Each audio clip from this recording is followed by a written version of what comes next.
Wangu kwa jina Peter Ouko. Peter Ouko, wanasema Ouko ama Ouko? Umetaja ni sawa Ouko. Ouko Anyway, Peter Ouko, karibu sana kwenye kipindi. Asante. Nafurahi kukupata ndani ya studio na nafurahi sana kuwa nawe sasa hivi. Story yako kwa kweli nilisoma nikashikwa na majonzi. Kwa mtu ambaye pengine hajaweza kusoma story yako, pengine kidogo tu ungejelezea kwa kifupi. In your own words. Story refu. Sasa sijui nianze upande gani, lakini kwa ufupi mali ilianzia. Naitwa Peter Ouko vile ushatajiwa. Karibia mic tafadhali. Okay, sasa sijui nianze wapi basi manake. Peter Ouko, ulikuwa ni mtu wa familia yako? Aha. Ulikuwa na mke? Mlikuwa pamoja kwa muda gani? Miaka 7. Miaka 7 pamoja. Ukabarikiwa kupata watoto? Aha. Wangapi? 2. Miaka mingapi? Miaka mingapi? Ni watu wazima sasa. Sasa ni watu wazima Okay. So baada hiyo basi mke akapatikana ameuawa hapo nje ya police station ya Buruburu. Okay. Baada hiyo nikashtakiwa na haya makosa, tuhuma ya uaji. Ilikuwaje my dear? Na wewe mwenyewe ulipata habari mke wako nilikuwa nyumbani mimi. Alafu hakurudi nyumbani siku hiyo, ilikuwa Ijumaa tarehe 17. Kesho yake asubuhi, usiku, hakukuwa na Uber wakati huo, hakukuwa na mambo mengi tuko nazo siku hizi. So nikungoja atafika nyumbani, hajafika nyumbani. Asubuhi kuamka uanze kujiuliza yuko wapi. So nakumbuka nikipiga simu kazini nikiuliza yuko wapi, nikaambiwa hapana, hajafika. In fact waliniambia watu kazini ndio waliniambia patikana ameuawa hapa nje ya police station ya Buruburu. So mimi nikaenda Buruburu kujuzwa nini imefanyika. Yale yalifanyika, yale yalitukia pale ni sitaki kuyataja, lakini jambo ni yakuwa niliambiwa niwekwe ndani. Nikawekwa ndani miaka 18. No way. So nikatoka Rais Uhuru alitoa mwaka wa 2016. Okay. Yeah. Kwa ufupi ni story mrefu lakini sana fupi. Umeona vile najitengeneza, niulize maswali vizuri. Yaani umeketi nyumbani, unamsubiri mke wako, hajafika. Asubuhi unaamka unapiga simu kazini, unaambiwa kwamba samahani ila tu mke wako ameaga dunia. Amepatikana ameuawa nje ya police station. Hapo tu nje karibu na reli ya Buruburu. Ukajipeleka kwa police station. Ndivyo. Kwenda kumwangalia. Niende niambiwe nini imefanyika. Wakakwambia in fact ingie ndani. Si hata polisi aliniambia, kuna watu walisema niwekwe ndani. Jambo ni kwa lazima tujue ni mfumo gani tumetokea. Siku hizi tunasema sheria. Unajua mara mingi tunasema mambo watu wakishikwa tunaanza kusema yale tunayasema, lakini wakati ule mwingine ilikuwa mtu akasema uingie ndani, uwekwe ndani na utaikwa ndani tu. Nani alikuweka ndani? Peter. Aliyefanya hivyo nilishamsamehe, sasa sio budi na pia shaga. Aliyesema niwekwe ndani pia shaga. Kwa hivyo ni alikuwa ni nani? Ni Mkenya.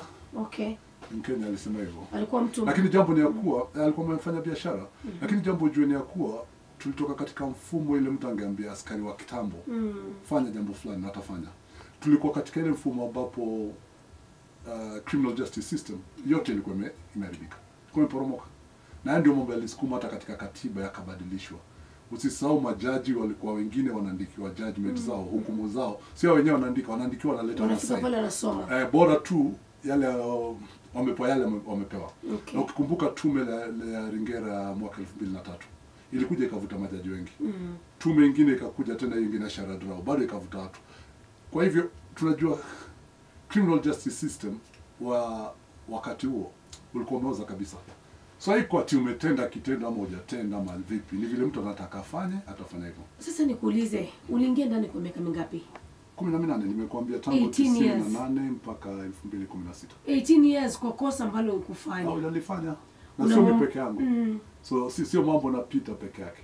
Mara nyingi unaweza kusema ni Peter amesema hivi, lakini nitakwambia kwa ufupi kwa kuna watu wengi tumekuwa nao gerezani. Hawakustahili kwa huko. Na niko na mtu alifungwa huko na ndugu yake hapa Kiambu. Na alifungwa kwa tulma ya ameiba pakiti moja chips ya dhamana ya shilingi 50. Na ni mtu akona wa plot hapa Kiambu. Unasema hakuna haki? Hakuko haki. Wakati huu tunaanza kuona mambo yameanza kubadilika. Ninasema saizi hata tukisema tunalia saizi, lakini kwa sisi wale tumeyapitia haya mambo yote tumeona mambo yakibadilika na ni jukumu letu kufanya yafanyike vyema vile inavyofaa. Unajua na kuangalia I don't know, na shangaa inakuwaje unatabasamu katika uso wako. I don't know mimi kama naweza kusamea mtu ambaye ameniingiza gerezani kwa miaka 18, makosa sikuyafanya. In fact I'm mourning my partner na niko ndani, nimeacha hata watoto. Unapata wapi roho kama yako? What happens to you? Unapomjua Mungu, una imani, una tulizo. So mimi imani yangu ndio imenisukuma miaka 18. Okay. Sio jambo lolote, sitakwambia ati ni kwa uwezo wangu ama kwa nguvu zangu, hapana. Ni imani yangu katika Mungu. Uliokoka gerezani? Niliokoka kabla ninge gerezani. Okay. Nikateleza kidogo. Niliporudi gerezani miaka 99, Mungu akanikumbusha hayo ulikuwa umetoroka, sasa nimekushika. Sasa tembea njia. Na ikakuwa rahisi kwangu baada ya kumjua ile njia alikuwa anataka nitembee. Kwa kuwa nikapata amani. Ingawaje kulikuwa mazito, kulikuwa mambo usingeweza kuyastahimili, lakini katika hiyo imani ikanitulizia mambo yote. Utakuwa unatuelezea baadaye tutakaporudi hewani ni mambo gani yalikuwa ni mazito, maisha yalikuwa vipi gerezani. Sasa hivi baada ya kukutana na watoto wako miaka 18 baada ya kutoka gerezani, ilikuwa vipi? Uhusiano wenu uko vipi kufikia sasa? Oh mama mia. Niko naye Peter huko ambaye anasema aliweza kushtakiwa na kufungwa gerezani miaka 18 kisa kamuua mke wake, lakini yote yao yalikuwa si kweli. Yuko leo katika ilikuwaje, ikiwa imetimu sasa saa 7:13. Okay. Peter, hapo awali kabla kwenda kwa mapumzikoni unaweza kusema kwamba kuna vitu ambavyo uliweza kupitia gerezani. Pengine ungetuelezea maisha ilikuwaje miaka hii 18? Unajua kutenganisha na watu wanaowapenda, kutenganisha na watoto, kutenganisha na jamii sio jambo rahisi. Kwa hivyo wakati huo unapokuwa pale, wazo lako ni je, nitakuaje, nitaishi vipi ndio nitoke nikiwa katika akili timamu, nitoke katika hali timamu. Na jambo muhimu pale ujue ni ya kuwa unaishi na watu, binadamu wenzako. So you have to make the best out of it. Ingaje hali sio nzuri. Tulipoingia mwaka wa 98 mambo yako sawa. Maana wakati huo bado kulikuwa mfumo wa mateso katika gerezani. Lakini baada ya miaka 5 Uncle Moody alipoingia, mambo yakaanza kubadilika, akaleta hiyo open door policy, organizer kaingia, uzakaona na watu wako, uzakaona na jamii. Lakini hapo mbeleni wajua ulikuwa unafungwa masaa 23 na nusu. Kwa hivyo kutoka nje kwa siku ilikuwa ni nusu saa. Wow. I mean, ni hapa nje mnaona jua kila wakati, mnachukua mambo mengi for granted. Lakini wakati huo ilikuwa ni privilege na sio lazima. Kwa withdrawn wakati wote. Really? So unapojua kuna mambo haustahili tukuyachukua ni kama kawaida. Ya kuwa kila dakika katika maisha yako ina umuhimu. Kila dakika inafaa ufanye jambo. What was your experience, Peter? My experience is Your what I'm talking experience. about. My experience is what I'm talking about. Yeah. Ulikuwa unafungiwa mle ndani au si ndivyo? Kwa miaka ngapi? Miaka 6-7 za mbele. 98 mpaka 203. Yeah, tulikuwa tunafungiwa ndani 24/7. So mnatoka nje half an hour kwa kila siku. So hiyo nusu saa ukipewa uamue utaenda kuoga, manake cell wajua ni ndogo, cell ni 8/7. Mko ngapi? Studio yako ni kubwa, tuko watu 12 mpaka 14. Kwa cell moja? Na hii studio yako kubwa. Manake cell ni 8 foot by 7 foot. Mnalalaje? Tunalala kwa upande, tunalala kwa side moja. Okay. Watu 7 upande huu, watu 7 upande mwingine. Oh dear. So unapokaa katika chumba chako cha room moja Dandora mapali huko, shukuru Mungu, manake kuna wengine hawana hiyo nafasi. Unapatiwa nusu saa. Ndivyo. Uamue either utaoga, utajua, ufue nguo zako. Manake ni nusu saa ndio uko nje. Hizo zingine utarudi ndani. Ni inategemea ni haijalishi hata mnaweza funguliwa usiku. Hapana. Mchana. Mchana asubuhi, mchana alafu pengine saa 8 waweza kufunguliwa ama akatae kufungua. Wakati huo ulikuwa ni discretion ya yule askari yuko pale kazini. Okay. So jambo ni ya kuwa hiyo muda umepata itumia vipi. Ukimpata mmoja ya roho mbaya, weekend unajua mfunguliwi isipokuwa mkienda kanisani. Okay. So mkifunguliwa Friday ni mpaka Jumatatu. Lakini mwili naye ni nani? Mungu alitumba vingine, maana mwili unakuja na zoea. Just. Chakula sasa unajua. Mlikuwa mnaletewa chakula? Chakula unaletewa pale huko. Chakula mnakula hapo, mnaletewa mnakula hapo. Chakula si ati ilikuwa ile chakula siku hizi. Maana ilikuwa ni shida, pia ilikuwa nadra. Na kuna wakati pia ilikuwa nadra, ilikuwa ni shida. Sio ni 3 meals, breakfast, lunch, dinner. No, there's breakfast, lunch, dinner, but breakfast ni kikombe cha uji. Okay. Alafu lunch ambayo inakuja saa 3:30 asubuhi. Ni ugali haiko imepikwa sana poa. Alafu na maji moto iko na kasukuma, tawi la sukuma ama tuwili. Lakini wakati huo haikuwa tini serikali haipeani hela ya hiyo kazi. Kuna watu walikuwa wanafaidika na hiyo jambo. Yes. Lakini sasa pesa zinafujwa. Lakini wakati baada hiyo ikakuja kaza ku change.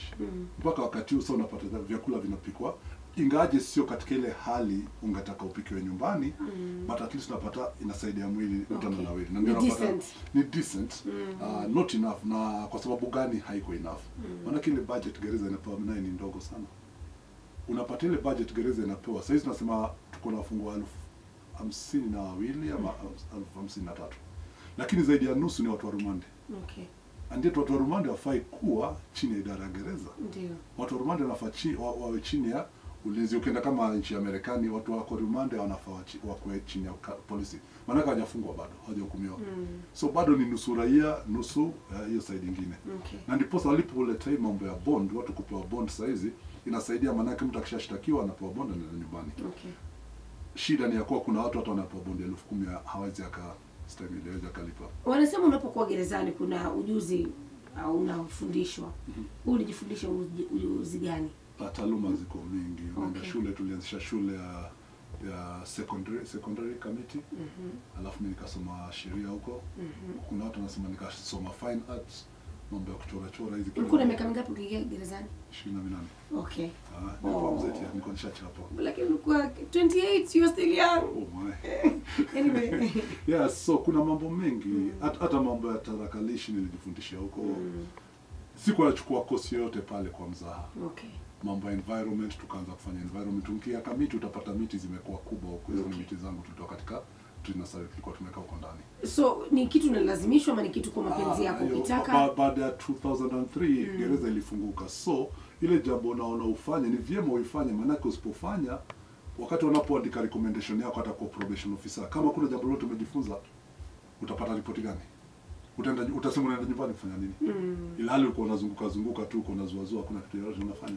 Lakini kama kuna jambo umefanya, kuna wahubiri pale, kuna watu wamejifunza muziki, kuna watu wamejifunza sanaa ya kila aina. Okay. Kuna watu wameenda shule, kuna jamaa ameanza class 1 mpaka akamaliza form 4 mpaka university yake huko. So kuna mambo ya gerezani. Kuna walimu wanakuja kutoka nje ama sisi ndio tulianza kama walimu. Tulipoanza tulianza kama sisi kama walimu, lakini baadaye aliyestaafu juzi Commissioner Osugo akaanza kuajiri walimu katika idara ya magereza. So ni walimu wanatoka nje, wanaajiriwa na kwa askari wa gereza, lakini wanakuja gerezani kufundisha. Okay. Yeah. Wow. So sasa hivi unafanya kazi gani? Saizi taaluma yote na ujuzi wote. Saizi tulianza kikundi kinachoitwa Crime Support. Crime Support tulipoanzisha mwaka wa 2007 ilikuwa death row wakati huo. Okay. Death row ni kusema pale kinyonga iko. So tulipokuwa pale tukaona vijana wengi wanaoingia gereza ni vijana miaka less than 25 ndio walikuwa majority. So 70% walikuwa ni vijana wamepoteza the best opportunities in their lives. So tukaangalia jinsi gani tunaweza kuwahamasisha wajue crime sio poa, crime hailipishi, uhalifu haisaidii. Tuanze kuhamasisha wakiwa shuleni, wakiwa pale popote walipo, wapatie ujumbe ndipo wasije gerezani, wajazane huko na wapoteze their future. So Crime Support tulipoanza wakati huo ilianza kama lobby, tukafanya pamoja na idara gereza, ikatusaidia sana. Tulipokuwa tunafanya activations nje za Crime Support kuhamasisha watu, mimi singetoka ndani. Lakini askari wa gereza walikuwa wanatoka nje wanakuja kutusaidia kuyafanya mambo. Okay. So nilipotoka saizi tuko Sarakasido, second floor. Okay. Huko ndio Crime Support tuko katika tovuti crimesuport.org, tuko Facebook Crime Support, tuko Twitter Crime Watch Kenya Crime Support. So kutupata ni rahisi, lakini jambo gani tunalifanya? Sio tu kusema pale tuko katika mashule, tuko katika jamii. Okay. Jambo ni kuhamasisha watu. Tunatembea kila mahali. Okay. Jambo ni kwa tuhamasisha wajue uhalifu haisaidii. Maana gharama kubwa katika bajeti tukiangalia ndio katika ulinzi. Tukiweza wafadhili wenyewe ni kina nani? Wafadhili ni kama wewe, hatuna wafadhili by the way. Ni vijana wamejitolea, unapokuja pale na nitakaribisha muje. Sasa ndio tutapatana vipi na kama Radio Jambo. Tuhamasishe raia wajue tu Crime Support. Hivyo tu, sio jambo kubwa. Maana Crime Support sio Peter, sio hawa lako pale. Ni vijana wamejitolea kuhamasisha kila mtu pale walipo. Popote walipo wajue ya kuwa uhalifu wa kila aina. Nilipokuwa natembea mtaani, watu wananiambia Peter, wewe tuambia Crime Support tuachane na uhalifu. lakini wale wakubwa pale juu ndio wanavuja hela yote na muwafanyi chochote. Wakati tunapoona wakubwa wameanza kufuatwa kiasi, huku chini hata askari watakwambia level ya uhalifu inapunguka katika nchi hii, na yale yako ni machache, na ni jukumu ya kila mtu palipopote iko aongee. Isiwe ati mtoto wako ndiye ananyang'anya watu simu, mtoto wako anakuja na iPhone nyumbani na umuulize hii iPhone ametoa wapi, ilhali wewe mwenyewe unajua hawezi akafford hiyo iPhone, hawezi akafford ile jambo unamwona nayo, ile kiatu amelivala shilingi sijui ngapi, mtu amenyang'anywa. Jambo inafanyika hivi, anaposhikwa na hiyo simu. Maana hizi simu siku hizi ukiiba, mimi nikifanya report nitafanywa tracking. Watu wasaidia wataenda pale Safaricom wajue, wafanye tu tracking ya hiyo simu. Waje hapa studio hapa, Japani njoo tukutane chai. Waenda chai, unafikiri chai ndio kunywa. Hii simu lilitoa wapi? Niliuziwa na Peter mgani? Peter anaitwa. Wewe mwenyewe ulinunua hiyo simu, unashtakiwa na robbery with violence. Kama ule mtu alinyang'anywa kwa nguvu, wewe mwenyewe unashtakiwa. So watu wengi wako gereza, si hata walikuwa wahalifu, walinunua vitu za wizi. So ukiwa pale nje naambia usinunue kitu ya wizi. Kitu ya wizi itakuletea shida. TV umenunua, hujui umenunua wapi, hauna receipt. Hauna lolote kusema hii kitu imetoka pale fulani. Wewe umeleta kitu kanunua. Gari ya mwenyewe umekuja ukanunua, haujafanya ile background check ujue, utafiti, umeichukua ukapaka kwako. Mtu anakuambia nishikie hii bagi, nimetoka nje mko kwa mkahawa, haujamjua ni nani, amekuachia bagi, kumbe hiyo bagi kuna mambo hayo. Ignorance is expensive. Ignorance, and that's why katika crime sipo. Jambo tunaenda kuanza saizi, tuanza tulitoa watu wengi wanaingia katika hii shida maana hawajui sheria. Na tuko na program inaitwa sheria mashinani. Na tutakuja kwako bado tupate nafasi kama utakubali. Maana yake sheria mashinani ni ya kurahisisha sheria zote za nchi. Tukwambie ukifanya hivyo ukishikwa, ni mambo yako, penal code iko, katiba iko, lakini Wakenya wana muda ya kuisoma. So tunataka kuweka kwa rahisi, utakuwa kwa phone, kwa simu yako, unaweza kaipata, nimeshikwa na traffic. Jambo ni lipi? Natakiwa kufanya nini? Nataka kufanya nini? Badala nilipe hongo, hili nasema ati askari wanatuitisha hongo. Ghadhabu ni gani? Nitalipa kwa serikali. Maana yake nimefanya kosa. Naye pia tukubali ya kwa tunapofanya kosa kuna ghadhabu. Tusiwe tunafanya kosa alafu tunataka kuhongana kisha tulaumu polisi ya kuwa hadi wako corrupt. Sisi ndio tuna corrupt. Lazima ikuwe ni give and take. Ukikubali ya kuwa kama sijafanya jambo nitaenda kotini. I tell you. Unajua sasa hivi unazungumza kama wakili yani kabisa Mambo yamebadilika. No, ni ukweli manake lazima watu wajue mimi nimeona nini naingiza watu pale gerezani. And if I don't tell you, tunaambiwa wewe ni kama nabii. Unapoona shida iko pale mbele nisipokuambia wewe ndio utumbukie, ndio wewe utatumbukia, lakini mimi pia nitalaumiwa. Mimi sitaki kuwa na lawama, sitaki kuwa na damu ya Mkenya wote mkononi mwangu. Ya kuwa nilikuwa na taaluma Mungu amenipa, ni kuhamasisha kuhusu uhalifu, ni kuhamasisha kuhusu jinsi gani kupata shida, ama jinsi gani utakaepukana na shida, na nisipokuambia haitanifaidi. Itanifaidi na nini? Okay. Niko na Peter huko ndani ya studio, na swali kwake feel free. 22494 nambari yangu ya SMS 0204445975. Niko naye Peter Ouko ambaye aliweza kushtakiwa miaka 18 gerezani na kwa kosa ambalo kuweza kufanya. Peter, nikurudishe nyuma kidogo. Kuna watu wawili sijazungumzia zaidi. Uliacha watoto wako ukiwa na umri mdogo. Miaka mingapi? 3 na 5. 3 na 5. Ilikuwa vipi kuketi chini na watoto wako na kuwaelezea kwamba hey, sio mimi ambaye nilimuua mama, ilikuwa ni makosa, ilikuwa ni kisingizio? Watoto wangu ni watu Mungu aliwakuza. Ni watoto wa Mungu. So nilijua ile hekima wako nayo ni hekima yake Mwenyezi Mungu. Na jambo ni ya kuwa kila mtu ajue ukweli. Wale wananijua najua ukweli. So siko na tishio lolote ya kuwa kuna jambo tofauti. Kuwa nilisingiziwa, marafiki wale walikuwa karibu wanajua. Ukiangalia kesi yangu utajua ni kisingizio. Hakukuwa jambo ya kunitisha, kunifanya nikose usingizi. Lakini watoto lazima nikose usingizi juu yao. Maana kazi wana miaka 8, sijui wako vipi. Niliwaambia jambo moja, nyinyi watu wazima, mjijulie ukweli ni nini, kisha tuendelee kutoka hapo. Maana sitaki kusema hivi nionekane kana mimi ni mzuri, nisingizie wengine. Kama unajitetea. Hapana, sitaki kujitetea, maisha yangu sitaki kujitetea. Na ndipo sasa mimi ongea wazi. Unajua, maana ukweli huko, ukweli ni inadhirika. Ukweli uko pale, lakini so nikasema wacha jijulie, na walipojijulia mambo ikaenda sawa. Okay. Tukaenda wakamaliza shule vizuri, wakaenda wakafanya mambo yale waliyofanya huko mbele. Sasa hizo wanatafuta kazi, yale wanafanya. Lakini nashukuru Mwenyezi Mungu kwa kuwa tuko pamoja. Uliona baada ya muda gani baada ya kufungwa gereza? Baada ya miaka 8 ya kwanza. How was it for you? It was hard. I mean, it was hard. It was hard. I thank God. Niko nashukuru Mungu kwa kuwa nimewapata, nimeona kwa kuwa hata walikuwa wametoroshwa, unajua. So ilikuwa ni vigumu. Okay. But jambo ni ya kuwa unaweza kuficha mambo mengi lakini hauwezi kujificha kwa Mungu. So watoto walirudi, tukapatana, tukatembea pamoja, tunatembea pamoja, ni marafiki wangu. Uhusiano wako na wao vipi sasa? Hapa saizi. Mtoto wa kike wa kiume? Kiume. Wote wawili wa kiume. Kike na kiume. Okay. Kiume mkubwa. Okay. Kike ndio kitinda mimba. Okay. Lakini watu wazima sasa hivi. Ala. Jambo ni kwa nazidi kushukuru Mungu, maana ni heroes wangu. Ninapoangalia yale mambo amepitia na bado wakakuwa focused, wakafanya vyema shuleni na waangalia saizi wamekuwa licha kukosa wazazi. Licha kukosa wazazi. I mean, they inspire me a lot. Watu fikiri mimi ndio inspiration, lakini napoangalia watoto na sio tu watoto wangu pekee. Wale watoto wanapitia hali ngumu. Wote kwangu wame inspirational. Mimi nafanya kazi na vijana na watoto sana sana. Na najua tunapoinvest kwa watoto, kuna makosa yale watu wazima zakakuwa wamefanya. Kuna yale mambo tumeharibu kama nchi. Lakini tunapoinvest in the best interest of the children, tunainvest in the future of this country.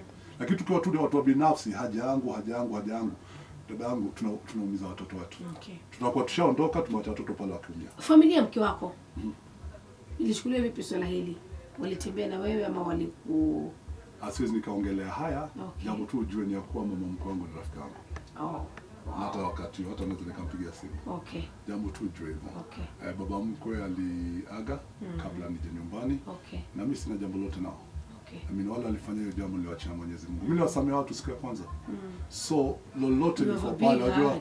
No, it's God. Maana kwa jua haya mambo yanapofanyika lazima ujiulize mbona yamefanyika. Mbona kati ya watu wote milioni 38 mbona ni wao wameshtakiwa? Na mwanzo nilikuwa naambiwa kama uko haujafanya kitendo. I mean, watu wengine wanakuuliza nasikia wakiongea kando. Watu nasikia wakiambia jamii yako kama hakufanya mbona huko. Unajua watu ongea kando lakini jambo ni yako unapokuwa focused. Unajua ni nini iko pale. Wakati Mungu anapokutoa nje inakuwa ni ushuhuda kwao. Maana anakuangalia washindo, hai, huyu jamaa tulijua shakufa. Huyu jamaa tulishamua katika mioyo yetu. Lakini ndio ametoka hapa nje. Mbona? Maana ushuhuda iwe pale. Okay. Una swali kwake Peter, nambari yangu ya SMS ni 22494. Okay, nambari yangu ya simu ikiwa ni 0204445975. Sasa hivi Peter anasema baada ya kuwa gerezani miaka 18 aliweza kuachiliwa uhuru na msamaha wa rais. Ilikuwaje by the way? Na wewe inatokea vipi kwamba mtu sasa anapatiwa msamaha na rais? I mean, Mr. Chief. Ulisikiaje kwamba okay, naota ni ukweli? Wajua jambo moja niseme na sijataja ni kwa pia mimi hufanya mambo ya social justice katika kanisa letu ya Karen Vineyard. Na social justice ni kwa kuna mambo mengi yanafanyika katika nchi yale tunaweza tukayatekeleza kama sisi na taaluma zetu, lakini tunaangalia tunasema ni jukumu ya mtu mwingine kulifanya. So sisi tunasema wewe mwenyewe ni nini uko nao mkononi mwako? Wewe Masau unapotoka hapa kazini. Waza kana tu ongea na watoto shuleni, waambie hivi na hivi na vile. Hiyo ndio mwito wako umeitwa kuifanya. Ndio uko Mungu amekupa radio, amekupa sauti kuongea na Kenya mzima. Lakini kuna jambo lingine pia pengine kando kuna tule mtu anakungojea uende ukafanye hivyo. Tuna encourage kila mtu afanye hiyo part katika ile social justice. Lakini kujibu swali lako, kuna hii kamati inaitwa Power of Mercy Committee. Power of Mercy Committee ndio katika mfumo wa katika katiba yetu section 133 nafikiri inasema hao ndio kuna uwezo wa kuambia rais huyu anafaa kusamehewa, huyu anafaa kurudi nyumbani. So naandika application huko. Wewe ndo unaandika? Wafungwa wote unapomaliza 1/3 ya sentence yako. Okay. Lakini kama uko death row ama life ushamaliza miaka 5 uzakandika unaomba msamaha wa rais akuruhusu uende. Lakini sasa hiyo ni watu wangapi wanaachiliwa? Ni kila mwaka ama inakuwaje? Kwa ufupi tangu mimi nitoke 2016 sina habari kama kuna zingine zimefanyika, lakini najua kuna mambo yanaendelea. Watu watoka gerezani sasa hizi. Okay. No. Yani just general knowledge. The discretion ya president. Okay. Lakini si kitu ambacho kinafanyika kila mwaka. Sio lazima. Nakumbuka kitambo wakati wa Rais Moi na hizo zingine, watu walikuwa shaza Jamhuri Day, watu wametoka wakati wa kuko na Power of Mercy Advisory Committee. Na wakati huu advisory committee ni ya kuwa kama wakati wangu nini nilifanyika, nilichukua hatua ya imani, nikamwandika Rais Uhuru. Nikamwambia, hey, niko hapa kwa kitendo sijalifanya. Ingaje sikubaliani nayo, naheshimu sheria. Na naheshimu ule alitoa hivyo kama alifanya vyema ama vibaya, hiyo ni sheria. Lakini sikubaliani nayo, lakini niko hapa nimekubali sheria vile ilivyo so nikatuma na barua, nikaandika nyaraka. Nikaenda kwa officer in charge wetu, alikuwa anaitwa Mr. Kisingo. Okay. Mr. Kisingo akachukua barua akasukuma, unajua katika protocol inasomwa. Anaisoma, of course anaisoma na angalia, huwezi ka steal, maana yake ni open. Okay. So akaiangalia akasema sawa, na kauna imani sawa, akaisukuma kwa regional commander. Regional commander wetu naye alikuwa Madam Wanini, ambao sasa ndio commander wa Prisons College, ambao ameleta mambo mengi sana mageuzi katika gereza. I know Wanini. Yes. So Madam Wanini naye akaichukua, akaisukuma mbele kwa commissioner. Commissioner akaichukua, akaisukuma mbele kwa IG. Yaani kuna safara Okay. So wakati wa birthday wa rais wa mwaka wa 2016, akasema ipita enda nyumbani. Uliletewa habari na nani na ilikuwaje? Habari ilikuwa ni ya kuwa wakati huo nakumbuka nilikuwa nafanya masomo yangu. Nikaambiwa asubuhi ilikuwa saa ngapi? Kitu saa 9. Nikaambiwa kuna jambo imetokea. Na tujui kama uko lakini karada tu. So nakumbuka baada hiyo kitu saa 11 commissioner wetu wa wakati huo Bwana Osuga akaja na Bwana Kagika ambaye ni CEO wa Pomak na kikundi kubwa walikuwa wametoka Ikulu. Maana siku hiyo ndio mzee alikuwa amesign. Sura alikuwa amesign mambo.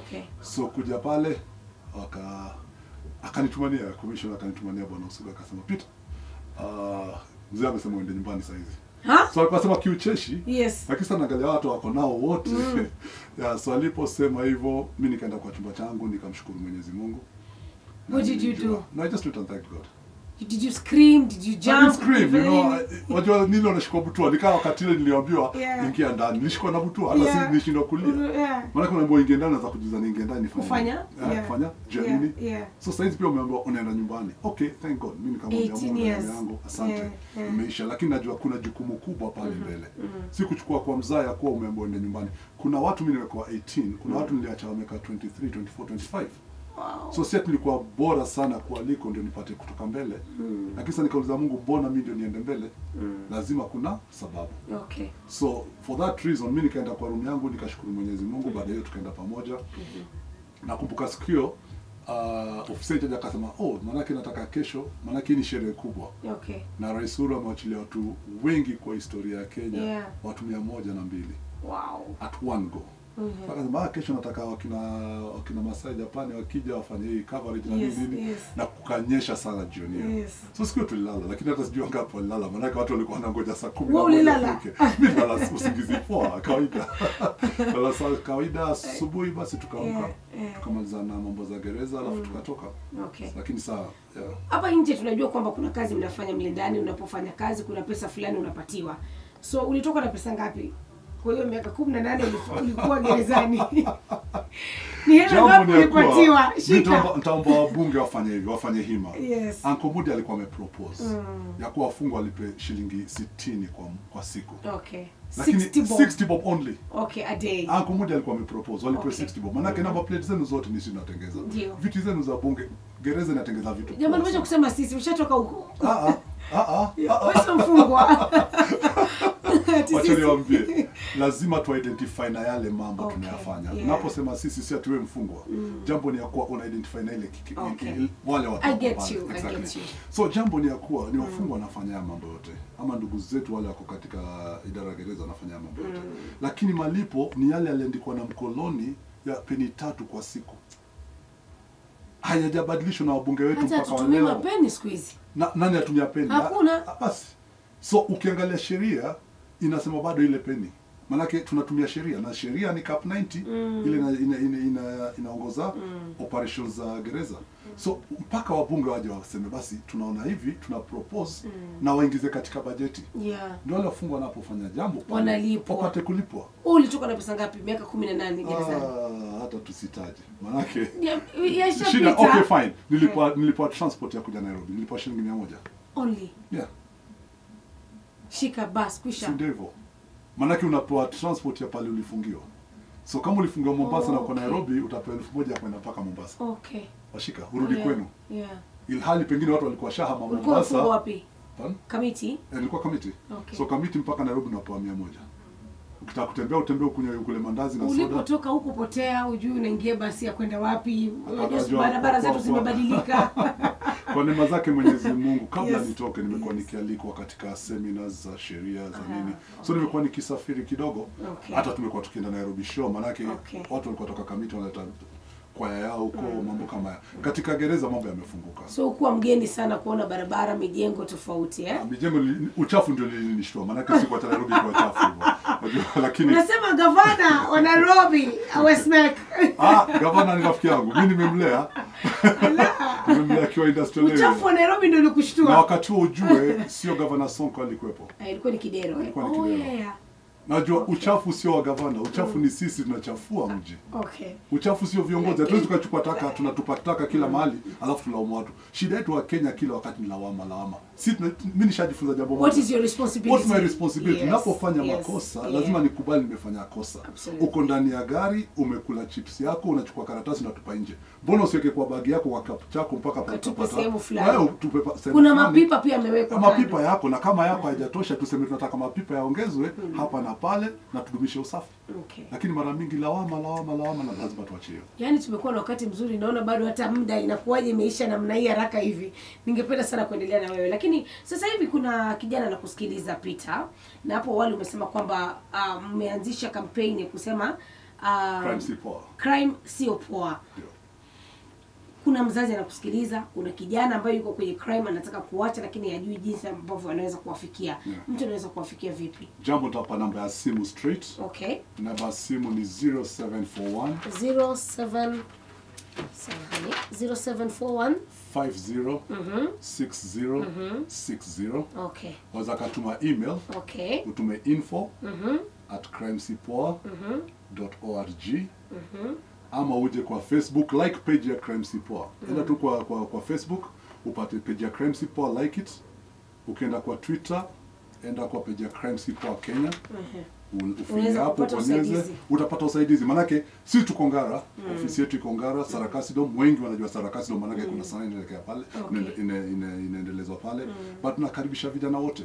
Jambo ni ya kuwa katika mawazo yetu lazima tuseme uhalifu sio poa. Kabisa. Unaposema hivyo pale popote uliko, hata nyumbani, sio mtaani pekee, sio barabarani pekee. Wanaovunja wake wao, bado ni uhalifu. Ni crime. Ni crime. Kabisa. Na usiseme ya kuwa ule jamaa naiba ndio mbaya, lakini hapa nyumbani watoto unawavunja, mke unamvunja. Crime si poa. Crime sio poa.